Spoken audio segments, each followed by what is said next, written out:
Баршаға сәлем, қалдарыңыз қалай? Бұл видео негізі февраль айында түсірілген, но монтаждалып бүгін салып жатырмын. Сондықтан мені қолдап кетіңіздер. Сіздер білесіздер, мен Сибирский здоровье компаниясына жұмыс жасаймын. Сондықтан да Астана қаласына форумға жолдама алған болатмын. Сөйтіп біз шырайлы Шымкент қаласына жолға тарттық. Жолдасым мені өзі машинасымен апарып тастайын деді. Жарты жолда қарымыз ашып кеткен, таңертең үйден ертерек шығып кеткенбіз, бала шағаның барлығын әпкемізге тастадық та өзіміз жол жүріп кеттік. Жолда осындай 3 в 1 кофе және де тандыр самсан алып алдық. Сосын Таразға аман есен жеттік. Бірінші Тараз ғой, енді біз Луговойдан шықтық. Жолда мінекей машинасын жолдасын жуып алды. Ақ машина болғасын тез шаң кір болып кетеді ғой. Сонымен жуып тазалап алды. Мен мына жерде отырып 1-2 сторис түсіріп жібердім. Еще доставкамен жүрмін ғой. Өзім жол жүріп бара жатсам да.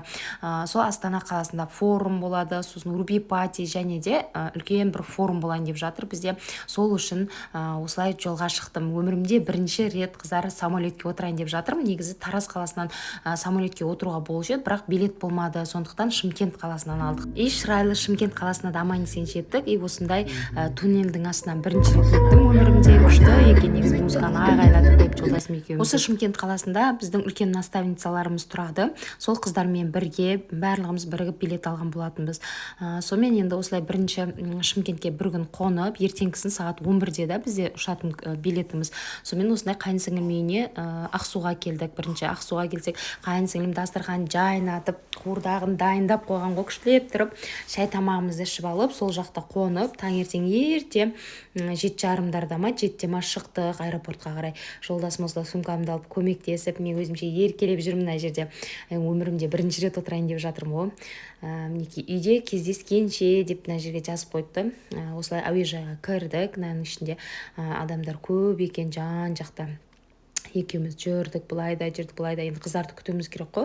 Мынау бірінші әуежай екен да, біз білмегенбіз ғой. Негізі біз екінші әуежайдан отырып кетеді екенбіз. Сонымен мына жерде арқайын жүрміз, зарядкаға қойып қойғанбыз соткамызды. Жолдасым осында массажный кресло бар екен, соған отырып алайық деді. Екеуміз отырып күшті екен, арқаңа, мойныңа күштілеп тұрып массаж жасап берді. Одан кейін қой не істейміз, енді қыздарға звондайын деймін, что-то келмейді. Сағат 11-де уже ұшып кетуіміз керек та. Жолдасым, қой қыздарыңа звондамайсыз ма, қалып қойма деп ше. Сөйтіп қыздарға звондасақ, ойбай екінші әуежайға кел деп ше. Сонымен пешком мына жаққа келдік қой. Күйеуімен әкеп тастады, машинаны алып келейін деп қайтадан өзі шығып кетті. Жаңа аэропорттың іші, қыздар қараңыздар, әуежай күшті екен, тап-таза, жарық, іште жылтырап тұр ғой, да ше. Күшті екен іші. Өстіп бірінші этажында осылай қыздарды күтіп тұрсам, қыздар екінші этажда күтіп отыр ғой бізді. Қуанып бір-бірімізді көріп, сториске түсіп, суретке түсіп алдық. Мына жерде мәз-мейрам болып. Солай енді мына жерде енді қыздар сумкаларымызды тексерді ғой. Сол жерде бір қыз менің оқырманым екен, мені танып суретке түсіп алдық екеуміз. Сөйтіп қыздармен мына жерде 1-2 тренд түсірдік. В общем, барлығы енді бізге керек қой деп ше, контентке. Мына жерде қызық болды ғой, қыздар.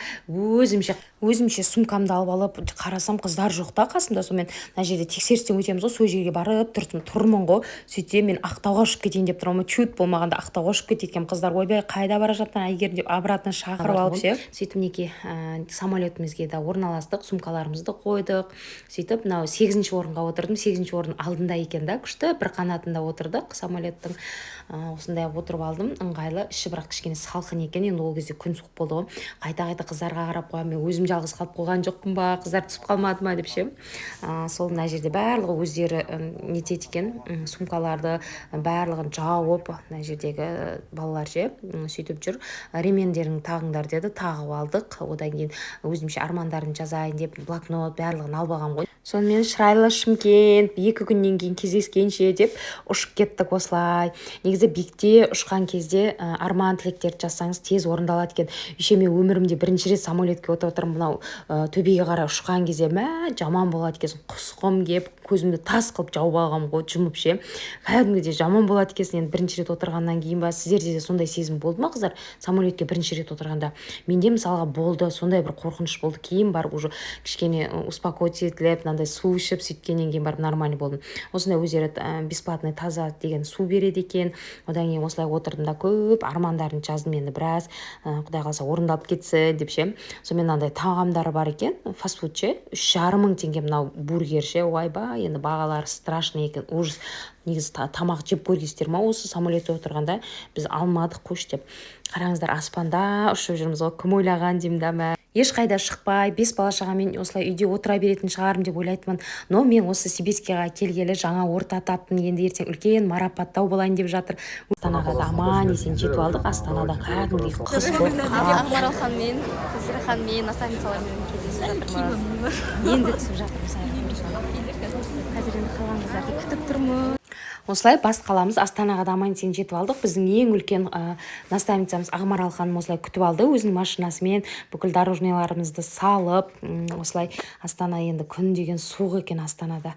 Қыздармен бірге осылай отырып, бірінші жүрек жалғап алайық дедік. Еще киімдерімізді тіктірмегенбіз. Арамызда бір-екі қыз ше сол тіктіру үшін сол швейный іздедік та, сол жаққа барып қыздар киімдерін тастады. Одан кейін кафеге келіп, барлығымыз бір-бір осындай сорпа, енді әркім өзінің ұнаған тамақтарын, шайын ішіп алдық. Қарнымызды тойдырып алдық. Енді кешкісін Руби пати болады. Руби патидағы қызықтарды салайын ба, комментарияға жазып кетіңіздер қыздар.